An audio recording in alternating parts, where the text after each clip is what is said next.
Welcome to WAC Basketball Preview Days presented by Hercules Tires. I'm Kendra Sheehan, joined with the Utah Valley men's basketball program head coach Mark Madsen in his third season. Fardaws Amac named all WAC preseason player of the year by the media, and Trey Woodbury, a junior guard. Thank you all for joining. First, coach, I want to start with you. You recently signed a 5-year new contract. What are you hoping to accomplish in your tenure as head coach here? Well, thank you, Kendra. It's great to have signed the extension. I told the players that any coaching staff is only as good as the players. This is a very player-centric program. We have great players. You're looking at two of them right now, Trey Woodbury and Fardaws Amac. We have a team full of great players and great people. The goal, since really all of us came to campus together in terms of us three, and for every player that's come since, is to win the WAC championship, win the WAC tournament in Vegas, and then make a deep run in the NCAA tournament. And we made some strides last year. We came up short, but we're really excited for that challenge. Two-time NBA champion, Stanford Hall of Famer. Bottom line is, you know what it takes to win. How do you set that expectation for the newcomers and your day one guys sitting beside you? Professionalism is something that we talk about all the time. And I can't say enough about the professionalism of actually both the players that are here with us today that are joined on Zoom. Again, Fardaws and Trey, and we have a number of guys that are highly professional. And as part of that, it's controlling everything that you can control. You know, you can control getting a great night of sleep. You can control eating 3 to 4 meals a day. You can control not eating the bad stuff, not getting involved in those bad things that will diminish your performance. You can control all of those things. And so we try to really preach that a big part of professionalism is controlling every single thing that is within your control. Fardaws, this is such an unselfish group of players. You averaged over 16 assists per game. How dynamic does that make this offense, and how tough is that for other teams to slow down? I think that just goes to show, the group of guys that we have, everyone from our starting five to the guys that come off the bench, we know our goal is to win that game. So when it comes down to it, it doesn't matter if I'm scoring 20, Trey Woodbury scoring 20, if someone else, comes off the bench and has a great game. Our end goal is to win the game. So whatever we need to do that, we're going to do. And that comes down to, how we play, how the coaches want us to play, and ultimately, sharing the ball, moving the ball, and find the right shot on offense, and then, obviously making shots too. You claimed numerous honors last season, first player in UVU history to earn both WAC Player of the Year and WAC Defensive Player of the Year. What separates you from some of the other great players that are in this league? Personally, I just think, what separates me is just the fact that, I'm willing to do whatever it takes to win. Whether some nights it's, I need to get 20 rebounds and, they're double teaming me so I can't really score. And then, I'm facilitating the ball. Or other nights where, we're struggling offensively and I got to help our team score. I think just buying into the fact that whatever it is that I need to do, I'm going to help do, And some guys are more focused on a certain thing. Like, I got to score 30 tonight, and it's a bad game. For myself, it's just doing whatever it is, little things and big things. Can I add to that, Kendra? When you see a player like Doss, that to me, unselfishness is something that we preach. And Doss is someone that every single game, he's going to be out there sacrificing his body to absolutely control the defensive glass. Rebounding is about heart. It's about desire. It's about a lot of things, but it's about heart and desire.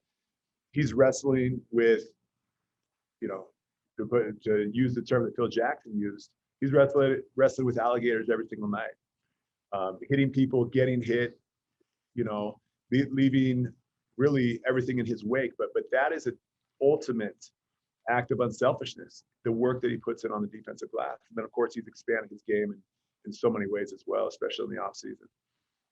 He certainly had some killer rebounding stats last season. Trey, I want to go to you. With the guard being so heavy with with the WAC being so guard heavy, such great guard play. How do you continue to improve to keep up with the tremendous talent that's in this league?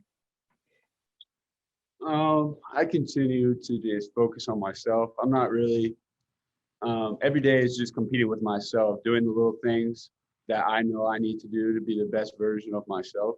So in terms of competing with other people in this league, I don't really look at it in that way. I look at it in how can I be the best version of myself every day. And so lately that's just been staying on my routine, staying on the little things, keeping up on details and feeling good. So.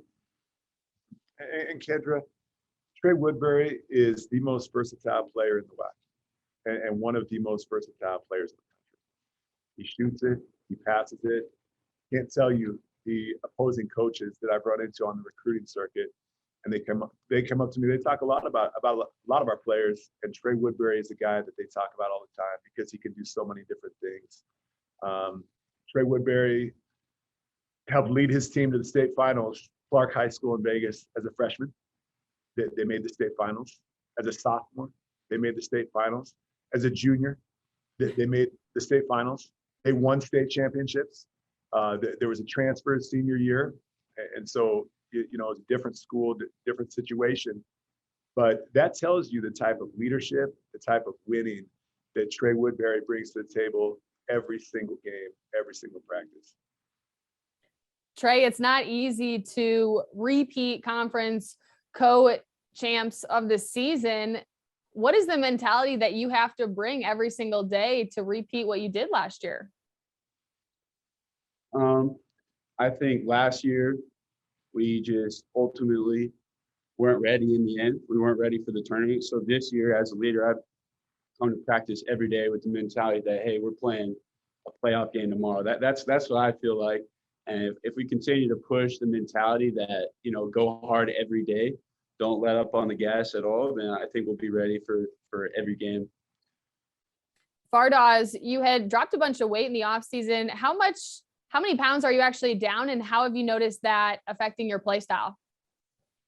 Yeah, I'm down about 25-ish right now. It's affected my play style a ton. I'm just moving so much better. You know, getting off the ground so much easier, and it's just helped me, you know, both on the offensive and defensive end, just being much more, I want to say, elite in certain areas where I wasn't before. And you did test the NBA waters in the off season. What did you learn through that process? I mean, I learned a ton of things.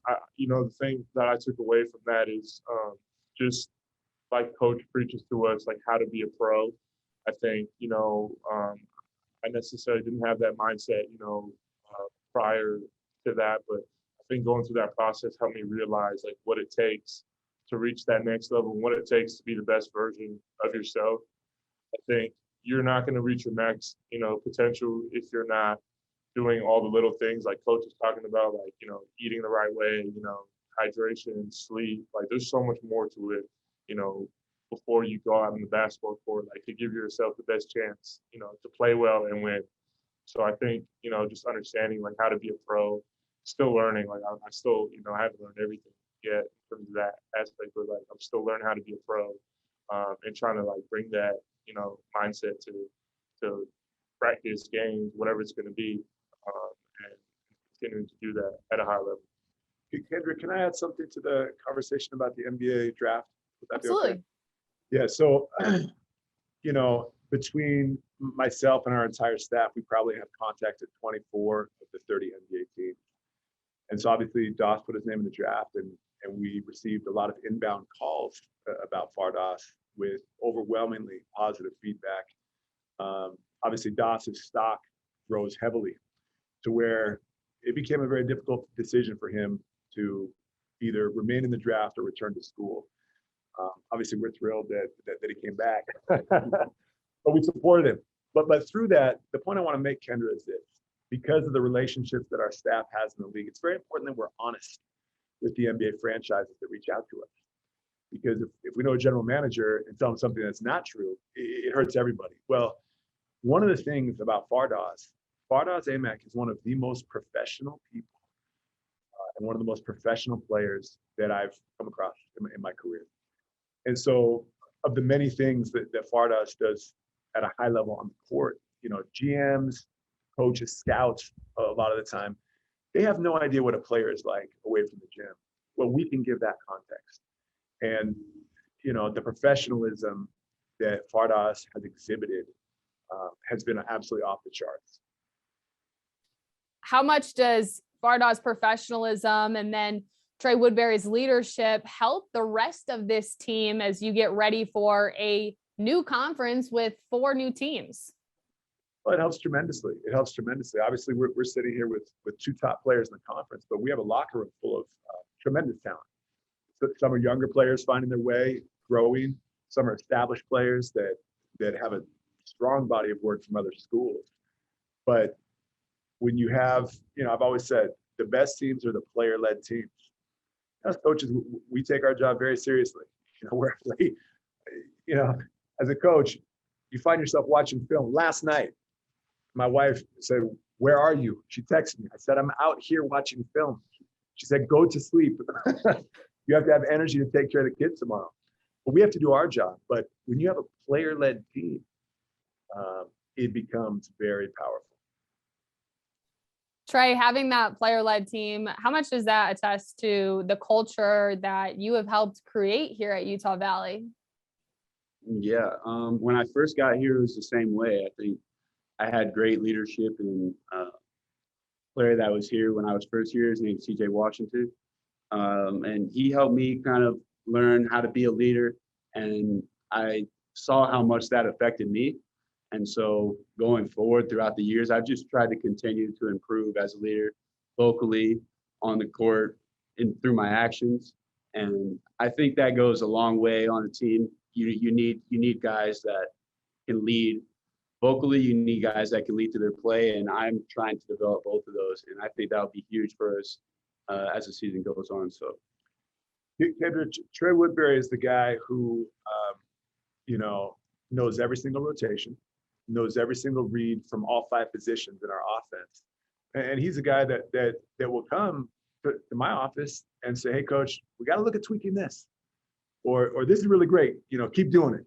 And so that's the type of mental game that Trey Woodbury brings to the table every single practice and every single game. Trey, New Mexico State knocking you guys out of the WAC tournament. How much of a emphasis is coming in this season and getting maybe a taste of revenge? I'm looking forward to that game for sure. But we got to treat every game equally. We're not looking at anyone lesser or greater than anyone, but we're definitely looking forward to that game for sure. Yeah, no question. I mean, we respect every opponent. New Mexico State has done a fantastic job. The tradition, the coaching, the players. And then, like Trey said, we respect every opponent and we don't try to get too high or too low on things. Fardaws, how do you keep a level head and not let the pressure from coming off such a successful campaign last season and, getting such great feedback from the NBA waters that you were testing to come back and just focus on the job at hand and coming in every single day focused and ready to play? Yeah, I think, number one, just trusting, the work that I put in this offseason. I think, it comes down to, when you're in a situation like that, there might be pressure and whatnot. I think if you're prepared for, the opportunity in the moment that's in front of you, I think, the pressure just kind of, goes away because you trust, every single shot that you took, every single thing that you did, you've put in a lot of reps and a lot of hours and everything. So, you're gonna take your chances and you're gonna, roll the dice on yourself and hope for, the best. But I think, at the end of the day, like I don't see pressure just due to the fact that like I try and focus on, winning. And I think when I do that, I just fall into, certain things where if I'm focusing on like I got to get 15 rebounds this game or the bad game, then it's like you're just gonna not play well. So I think just focusing on winning and helping the team win, and going back to my point earlier, like doing whatever it takes to win is what I focus on. How much have you changed your diet in the past year to drop that 25 pounds? Is there any food group that you miss? I mean, I don't eat meat anymore, so no dairy. It was tough at first, but like seeing, you know, what it's done for me now, like it's been great. I think it's helped me definitely be a much more, you know, elite athlete compared to what I was last year. Well, Coach Madsen, Fardaws, Trey, thank you so much for speaking with me. Good luck on the season. I'm going to hand it over to Chris Thompson, who's going to allow the rest of the media to ask you all some questions. So thanks again. Thank you, Kendra. Thank you. It's great to meet you. Thank you. Great to meet you all as well.